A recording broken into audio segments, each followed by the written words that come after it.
You like my dance? It's my Carlton. The Carlton. That's right. I've been working on that. That's the Carlton. That's one of the best dances ever. Izzy, you know the Carlton? Again, recognize? Oh, good. We're showing our age. Izzy's like, who are these people? What? These guys are weird. Hello. Welcome to another edition, a special, exclusive edition of Get Found and Be Seen. Word. Hot Seat edition. Hot Seat. Word up. Hot Seat edition with the amazing Kidpreneur Izzy Whitney. Izzy, how you doing? I'm good. How are you? We're doing pretty well. Hey, we're happy that you could join these guys, these all the weirdos, and we're just having fun and having a blast. And we're goofy and we're crazy. We love having fun. Yes. We get to be goofier than normal because we don't feel intimidated by the adultness that we normally have. Right? For real. Hello. We're going to have some fun today. Yes. So, but here's the thing. Today it's going to be different because it's going to be different because we're going to have Izzy interview us. And we, myself and Monty, right? I got it right. Yes. Myself and Monty, we're in the hot seat today. Woo! So watch out. In other words, we're gonna hand it over. We're gonna give the hosting powers to Izzy, and she is going to ask us the questions. In fact, she came up with the questions. Yes. Super excited. Awesome. Yes. Well then, without further ado, let's just hand it right on over and let you take over. And can we also give Izzy a round of applause? Yes, definitely. Welcome, Izzy. Let's actually first, before we give it over there, let's do a little intro here. We have the Kidpreneur. We have the wonderful tween Izzy Whitney, who has authored 3 books so far. She's done multiple book signings and in-person events, and she's in international status in schools all over the world. And she has great advice for other tween kids that are struggling in their schools, communicating with other adults who aren't quite as playful as us. I know. Too bad for them. So there we go. We have this prestigious person, more prestigious than myself. I feel honored to have you in our presence, or honored to be in your presence, or both. I feel the same. Both of our presence. Honored. Well, go ahead, Izzy. Take it over. Okay. So, Mr. Carl, what is the best way to target tweens/teens for a podcast? That is a fantastic question. You know, and I think podcasts are great. I think for a lot of tweens too, some may not be privy to podcasts right now yet. They may not know about podcasts yet, but the best way is using platforms like TikTok, Instagram. You could even use Facebook. You could definitely use YouTube. I know my kids, I have a tween. He's on YouTube a lot.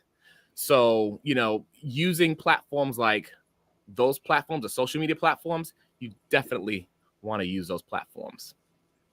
And plus, they're fun. Yeah, super fun. All right, Mr. Monty. When it comes to defining my avatar, I think I have 2. So one's for readers and listeners, 2 for parents and adults and tweens and their family. So how do I find their trigger points? Should I interview my friends' parents? So when you say what their trigger points are you referring specifically to the parents and adults of the tweens? Yes. Yeah, because you pretty much already know your reader audience. But I think that what you're talking about there, even the reader audience you're talking about there, those are audiences. You talked about 2 audiences. So what you want to do to get the trigger points is clearly define the most prominent avatar of that category.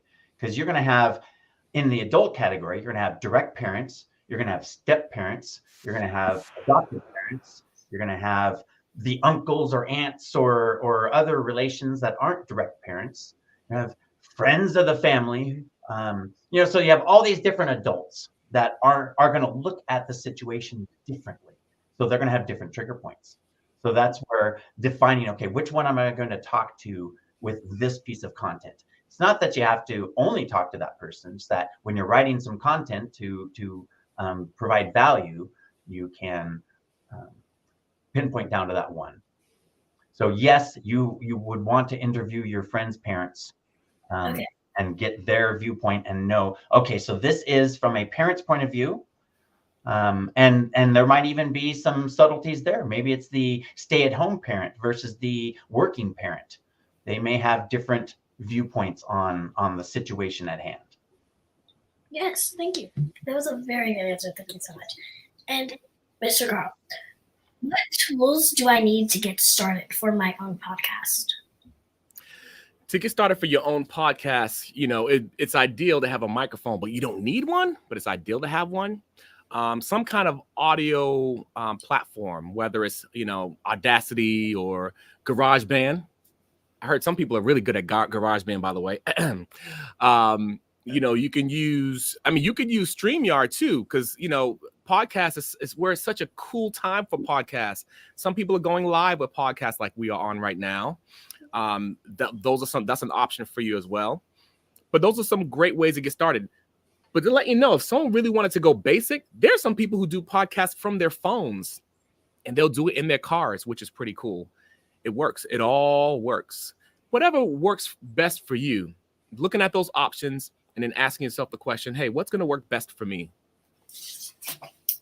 Well, thank you. Mr. Monty, kids don't usually think about the benefits or results at our age. What do you think the best way to communicate? Why should they read my book or listen to my podcast? That's interesting. Yes, kids think about things differently than adults. But I don't remember where I saw this, but somebody asked somebody, do you like kids? And the response was, well, do you like adults? Because still humans. I mean, maybe tiny humans, but they're still humans. And y'all think about benefit and meaning. We just think about it in different ways. And time perspective is the biggest difference between an adult thinking about benefit and meaning and a kid thinking about benefit and meaning. So a kid's thinking about next summer or next break, and the adult is thinking about, well, the next vacation maybe. But still, it's usually months to years. A fraction of the age is oftentimes the way it is. But so what you would need to do is think about those benefits from their point of view. What's that short-term thing? Because it's not usually a life-changing. The adults are looking for life-changing things. Kids are looking for an instantaneous result. All adults are looking for instantaneous too. But the overriding effect here, the difference between the adult and the kid is that perspective. So find the thing that's going to give them something on a shorter time scale to get that emotional response. Okay, thank you. And for my podcast, should I do both video and audio or just one or the other? What do you think? That's a great question. Absolutely both. That's my suggestion, because you're able to reach more people that way. I mean, people have their different preferences. Some people want to listen to it. Hey, I just want to listen to it. Some people love watching. Some people do both, or they have their phone in their hand and they're watching a YouTube, but they stop looking at it and they're still listening. So the more options you have, the more you can reach people. Of course, it has to work with you feeling comfortable and your bandwidth of, okay, I can handle, just doing both, or, but there are different equipment, like I mentioned before, that you can use that where you can go audio and you can go video as well. So thank you. And I've made some mind maps at school. Can you describe how I can map my avatar's pain points and how I can make it sense to them? I love mind maps. Although Carl tuned me in to the mind maps. So I got to give him some credit on that. But for the avatar pain points, the key is to tie each pain point to all the other relevant factors in a specific thought track so that they all tie together. Because the thought track is like a mini journey, starting from the result that they want and traveling through all the problems and pains and questions and objections and everything involved with that thing that they want, and arriving at the specific solution that you are creating. So the pain point and the objection are the most powerful of those emotional triggers. And they're going to resonate with the people the most, kids or adults. But here's probably what the gold nugget of it all. What the actual pain point is and how your avatar sees it are often two very different things. Because we can see the solution, and so we can see all the positive sides of all of these emotional triggers. They might not be able to see that. They might not know what we know yet. So that's the key. Thank you. And how many times a week, month should I publish a podcast? Ideally, it's good to do once a week. Okay. Once a week at a specific time. However, you want to do it according to what's going to work for you, because at the end of the day, you want to be consistent. Because whether you do a couple times a month or whether if you do once a week, you can reach your audience. Like your audience will get, like if you use like a platform, there's another platform, Buzzsprout, which is for the audio side of things, or if you use YouTube, people can get a notification that you're going live. But the ways you can reinforce that is if you send out an email or if you send out a text or whatever system you devise for your audience. Like if you have a WhatsApp chat group or whatever, there are ways you can let people know about when you're airing and going live. So ideally once a week, but if you have to, do it according to what's going to work best for you. That way you don't have to feel that pressure. You can just do what you do. Yeah. Let me chime in. Our friend Anna Banks, she does it twice a week. For her, she has a system and it works for her. Right. For me, I'm looking at that going, whoo, that's way too much work for me. I wouldn't be able to do that. And like Carl said, be consistent. So if it's twice a month is what you have time for, then be consistent with that, because you can always up it. Right. It's easier to up it than it is to pull back. Right. Oh, and can I add on to that add-on? Also, what you could do too is, as you think about your year or your quarter, there are going to be special times where you can do a series. So if you do less than once a week, you can have a special time during the summer or getting ready for school where you have a daily or once a week or whatever you might choose to do, where you can have those special series times, and that adds to your podcast as well. Oh, yeah. That's amazing. Thank you. And welcome. A quick question. What day would you think I should post in the week? It's a good question. And for different people, it's different things. But traditionally, some people say like between Tuesday morning, Wednesday morning is pretty ideal. Okay. My son CJ does. Now, here's the thing. My son CJ, he's a youth coach and he does public speaking. Now, for him, he does Wednesday mornings at 7 a.m. During school time, the kids are in school, but the purpose of him doing that is to reach the educational leaders on LinkedIn right now, but he has the option to change the time frame if he wants to. Yeah. Target audience. That target audience. Yep. So if you're wanting to reach school kids, then you probably want to not do it during school times. Right. Yeah. And I'm sure you work mostly with adults, but what advice would you have for kids like me who are trying to start a profitable business? Actually, it's pretty similar to an adult. Aside from family members, which you have the best, you want a mentor or mentors, people who give value in the same space as you, so it's relevant. But they need to be a little bit further along than you are in the journey. And for you, then in that case, they're typically going to be substantially older than you are. Or collaborators. So these are people to work with to share value. Again, relevant. You want them to be in the same field as you. But this gives you accountability, brainstorming, positive reinforcement, second opinions, and alternative viewpoints. And they can be of any age group if things synergize. If you can meet up with someone and feel like you both gained value out of it at the end.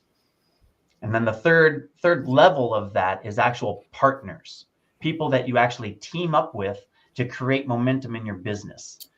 Now, typically those are going to be closer to your age, but not always. But they're the ones where you actually work together on a project, like your Yaya and I are working on a book, co-authoring a book together. And that's why I bring this up, because it's very, very powerful.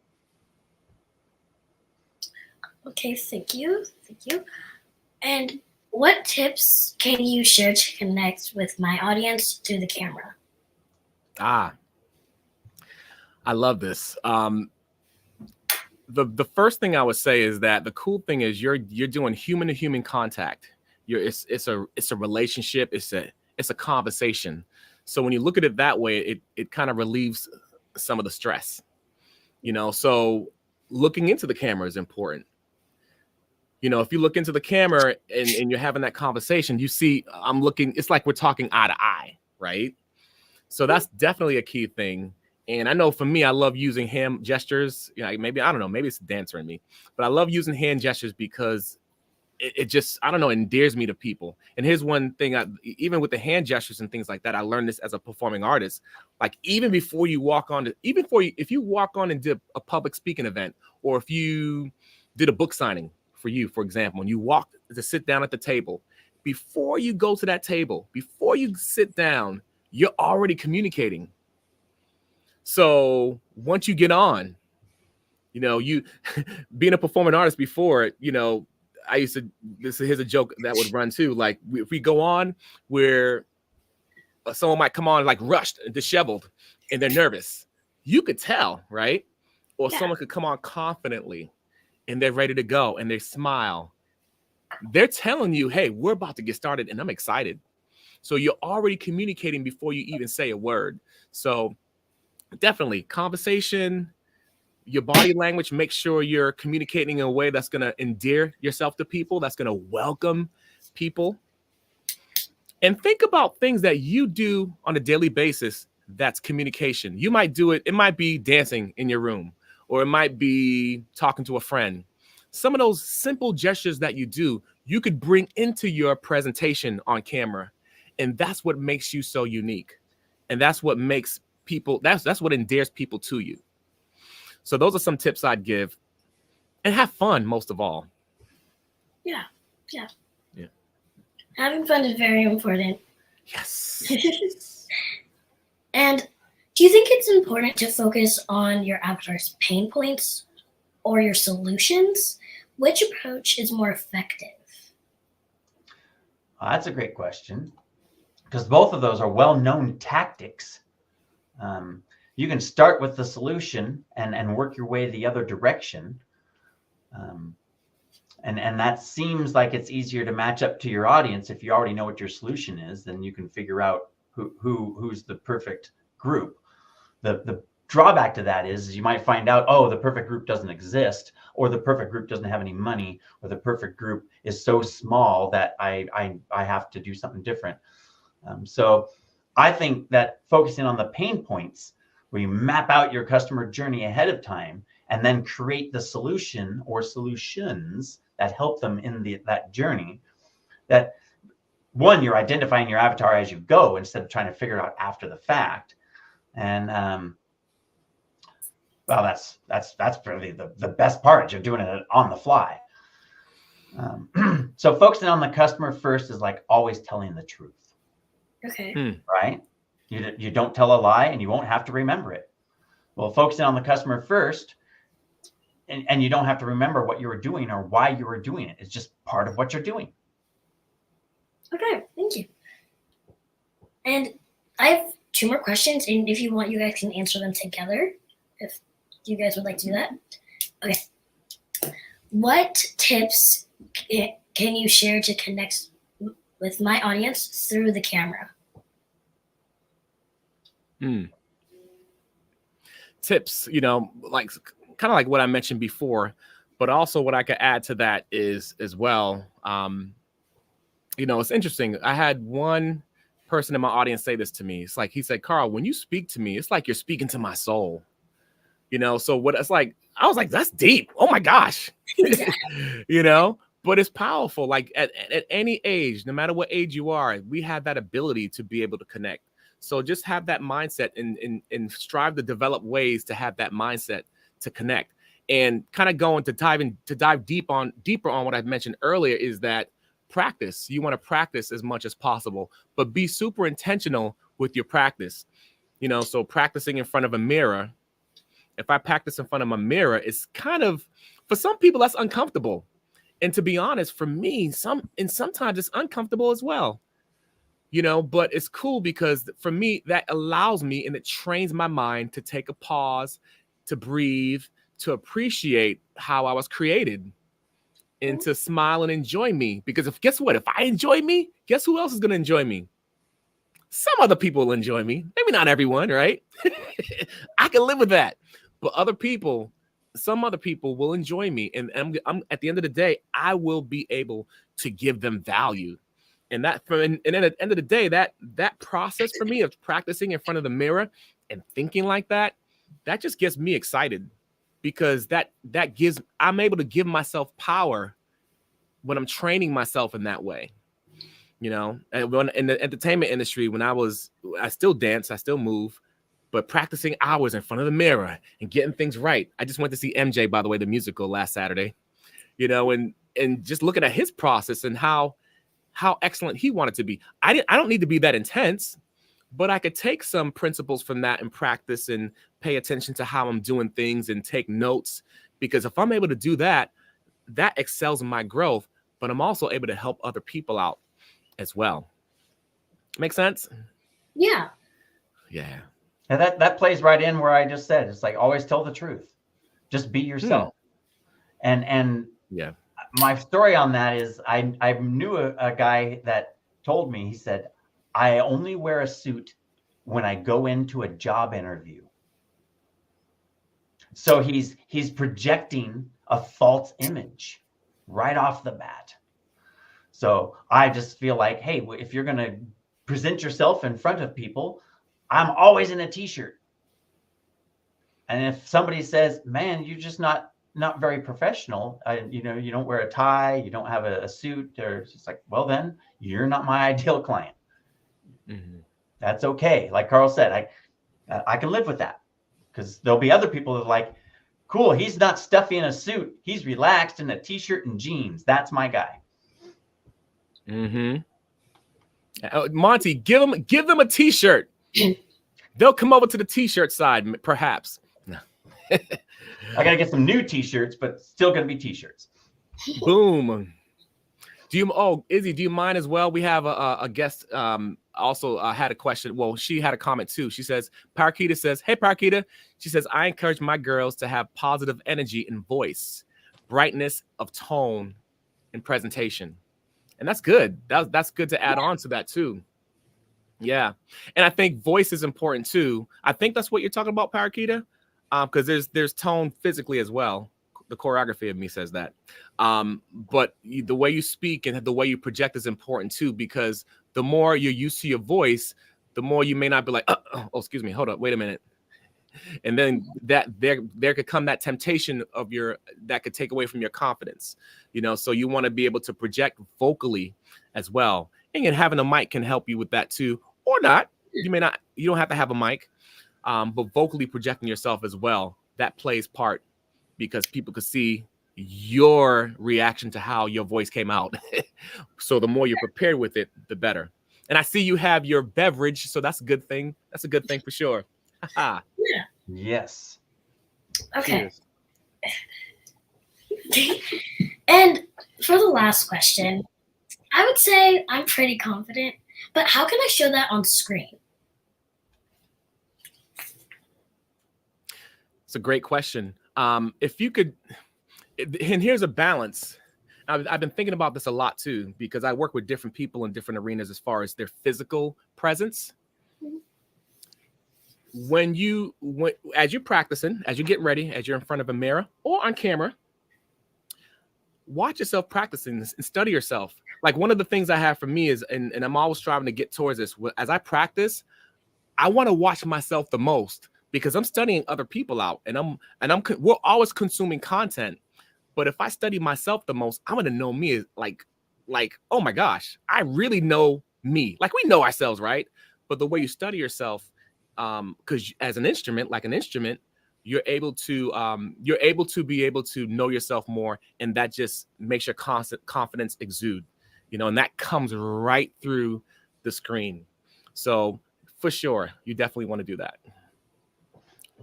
I'd like to add on to that with that's a great practice mentality.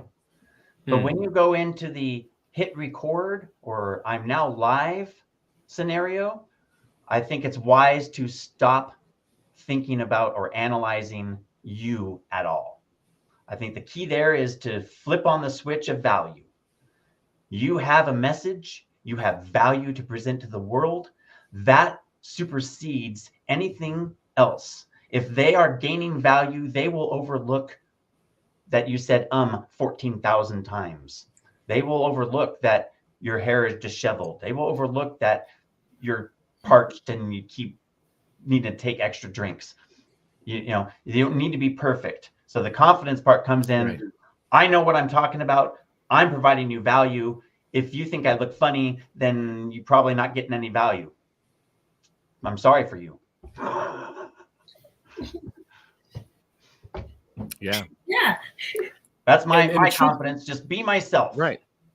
Be yourself. And the truth be told, it's in some ways too is different for everyone. I love what Monty says because some things I would say would kind of contradict what Monty said, to be honest. But the cool thing is that as you're studying yourself out and practicing and having fun with it for sure, you're able to balance all that and you're able to figure out some of these principles, they all work. But what's going to work best for me? Like you're, as a kidpreneur, you're observing a lot of things. You're taking in a lot of information right now, right? And the advantage you have is that there's so much information you could take in and make your choices now. And at the end of the day, that alone is gonna, you're already confident, but that's gonna bring your confidence through the roof. And that's for adults as well, actually. It's all great information, and figure out what's gonna work best for you. Practice, have fun with it. Parakita says, smile. Absolutely smile. And there are times, to be honest, too, I don't feel confident on camera, but I'll smile or I'll lift my eyebrows or those are some things that I'll use or I'll do. And it works for me. It may not work for the next person. Okay. Thank you. That was such a good answer, guys. That's all the questions I have. So, yeah. Wow. Woo. We were in a hot seat. Woo. Yeah. Take my hat off and fan myself. Just kidding. Izzy, right? This is cool. Hey, Izzy, Parakita has a question for you too. She has a question for you. Is that okay? Yes. And she says, she said a few things. She said, what is your book about? That was her question for you. This is like my favorite question to answer. So yes. My latest book is Confidence for tween girls. And my other two books, the same book, the yellow one is for adults, homeschoolers, teachers to help their kids implement the tips that's in the blue one. And that's basically study skills, how to get good grades on tests. And this is my very first book. And This is an author's copy, so that's why there's this. But that is what my books are about. Love it. Love it. Awesome. That answer your question, Parakita? Coolness. So, Izzy, this is great having you on. Thank you so much for joining us. Thank you for having me. Now, question for you. Are you thinking about doing a podcast? Yes. I'm thinking about doing a podcast with my grandma. And I just wanted to make it feel more cozy, more home vibes. And I don't want to be like very strict. I just want it to be like relaxing. I'm giving you tips. We're going to have fun. We're going to relax, and it's going to be a good time. Yes. Like take it outside. Take it outside. Their outside is cool though. I know. I mean, Monty, your outside's cool too, really buddy. Their outside's real cool. Like, whoa, cool. Like, I want to go cool. That's my question off topic. How do you like it there compared to, and this is how I described it to your grandmother. I said, you went from surrounded by dirt to surrounded by water. How does that feel? It's so nice. Like when we first moved here, we went to the beach almost every day. And on Saturday, we went to a different beach. That's our favorite beach. It was so relaxing. The sand was so soft. It's just heaven. There you go. You didn't have that in Colorado. Just a lot of snow and a lot of dirt. Yeah. Which snow has its fun stuff, but I think snow is the thing you travel and visit and leave when you're done. That's how I view snow. You walk in with boots. Sled once in a while. That's cool too. That's right. Well, that's cool. Yeah, this was fantastic, Izzy. And Izzy, question for you. Here's another question. Okay. On topic and off topic. If one wants to find out what you're doing, and then let me look into what Izzy's doing, and these 3 books that she has, and how amazing of an author she is. Where can one find you? Okay, so you have options. First, you have my website. Second, you have my Instagram. My website's here, somewhere here, and my Instagram is I am Izzy Whitney. I remember now, and that's like all the updates. And I may or may not be working on another book. Maybe. Maybe. Hint. Got a clue. Love it. Well, I tell you, we are fans, Izzy, and it's always wonderful to see what you're doing and follow you on social media. Your Yaya is amazing. One of our favorite people of all time. Shout out to Anza of all time. Absolutely. And we just look forward to seeing what you're doing. And don't forget about us little people. You know, you are doing your thing and impacting the world as you already are. You know, we're goofy guys. We have fun. Yeah. All right, everyone. Thanks for tuning in. You've been listening to and watching another edition of Get Found. Actually, hey, Monty, can we have Izzy say it? So we say get found, and the other person says be seen. Can you say the be seen part? Is that cool? Yeah. All right, ready. So here we go. Let's do it again.